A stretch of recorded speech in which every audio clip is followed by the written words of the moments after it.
Breaking news. Kokapet Neopolis వద్ద క్రషర్లపై BRS నేతల ఆరోపణలు రాజకీయ ప్రేరేపితమని జూబ్లీహిల్స్ ఎమ్మెల్యే నవీన్ యాదవ్ వ్యాఖ్యానించారు. కోకాపేట్ నియోపోలిస్లో నడుస్తున్న క్రషర్లను సందర్శించి ఎమ్మెల్సీ దాసుజీ శ్రవణ్, ఆర్ఎస్ ప్రవీణ్ కుమార్ అక్రమ క్రషర్లు అంటూ చేసిన ఆరోపణలను ఖండించిన నవీన్ యాదవ్, సీఎం రేవంత్ రెడ్డి కుటుంబ సభ్యులపై బీఆర్ఎస్ నేతల ఆరోపణలు తగవని స్పష్టం, నిజ నిర్ధారణ కమిటీకి పూర్తి వాస్తవాలు తెలియకుండానే మాట్లాడుతున్నారని విమర్శ. కోకాపేట్ క్రషర్ నిర్వహిస్తున్న స్థలాన్ని సందర్శించిన ఎమ్మెల్యే నవీన్ యాదవ్ అన్ని అనుమతులు ఉన్న క్రషర్లను అక్రమమని చెప్పి బ్లాక్మెయిల్ రాజకీయాలు చేస్తున్నారని ఆరోపణ. ఎన్నికల్లో ప్రజలు తిరస్కరించిన బీఆర్ఎస్ పార్టీకి కాంగ్రెస్ ప్రభుత్వంపై ఆరోపణలు చేయటం తప్ప వేరే పనిలేదని మండిపాటు. కోకాపేట్ భాగ్యలక్ష్మి క్రషర్ యూనిట్కు ప్రభుత్వ అనుమతులు ఉన్న పత్రాలను మీడియాకు చూపించిన ఎమ్మెల్యే నవీన్ యాదవ్. ఇప్పుడున్నటువంటి మార్కెట్లో అటువంటి ఆలోచనలు కాంగ్రెస్ పార్టీకి లేదు.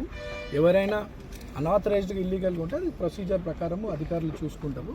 కాకపోతే మేము మాకున్న ఇన్ఫర్మేషన్ గత బీఆర్ఎస్ పాలనలో రింగ్ రోడ్ వైపే అనేకమైనటువంటి పర్మిషన్స్ ఇచ్చినాయి. ఇది దాదాపు 1 కిలోమీటర్ లోపలనే ఉంది. అండ్ మీరు చూడండి, చుట్టుపక్కలంతా కూడా నీట్గా ఫెన్స్ వేసినారు. మేము ఈ పక్కననే ఒక కమ్యూనిటీలో కూడా వెళ్ళి వాళ్ళని కూడా అడిగినాము, ఏమైనా ఇక్కడ నుండి వాళ్ళకి సౌండ్ పొల్యూషన్ అట్లాంటి ఇబ్బందులు ఉన్నాయని.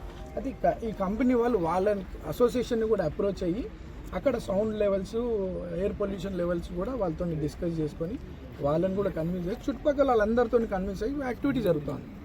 వాళ్ళు కేవలం ముఖ్యమంత్రి గారిని బదలాం చేయడానికి చేస్తున్నటువంటి ఆరోపణ. అండ్ రమేష్ రెడ్డి గారికి కోట్ల రూపాయల ముడుపులు ముడుతున్నాయని చెప్తా ఉన్నారు. మన రమేష్ రెడ్డి అనే వ్యక్తి పేరు ఇక్కడైతే లేదు, ఈ కంపెనీలో లేదు.